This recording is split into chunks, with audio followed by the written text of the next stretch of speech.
Direct ఒక బైక్ని కొట్టడంతో ఆ బైక్ కూడా బస్ కిందికి వెళ్ళిపోవడము, డైరెక్ట్ ఫ్యూయల్ ట్యాంక్ని ఢీ కొట్టడము.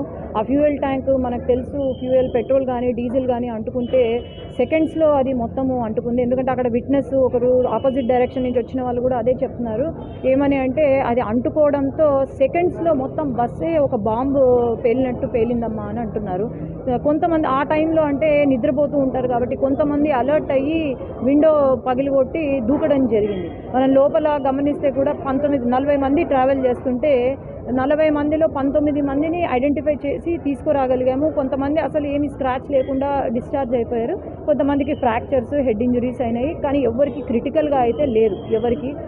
అక్కడ 19 మందిలో మిగతా వాళ్ళు ఎవరైతే ఉన్నారో మనం గమనిస్తే అసలు ఐడెంటిఫై చేయలేని పరిస్థితి. ఇంకో గంటన్నరలో ఎవరు ఏంటి అనేది ఐడెంటిఫై చేసి ఇన్వెస్టిగేషన్ చేసి దాన్ని ముందుకు పెడతారు. ముఖ్యమంత్రి గారే ఫస్ట్ రెస్పాండ్ అయ్యారు. మనం గమనిస్తే లోకేష్ అన్న గారు కానీ ముఖ్యమంత్రి గారు కానీ రెస్పాండ్ అయ్యారు. ఖచ్చితంగా వీళ్ళని ఆదుకోవాలి మనము అని చెప్పి మేము కూడా ప్రయత్నం చేస్తున్నాము. ఇది ఫస్ట్ మనకు ముఖ్య క్రైటీరియా ఇక్కడ వాళ్ళను కాపాడుకోవడము, ఉన్న వాళ్ళను కాపాడుకోవడం ముఖ్య క్రైటీరియా. యాజ్ అ డాక్టర్ నాకు ఇంకా కొంచెం బాధ్యత ఉంది కాబట్టి వీళ్ళని కాపాడుకోవాలా అనే దీంతో ఉన్నాము.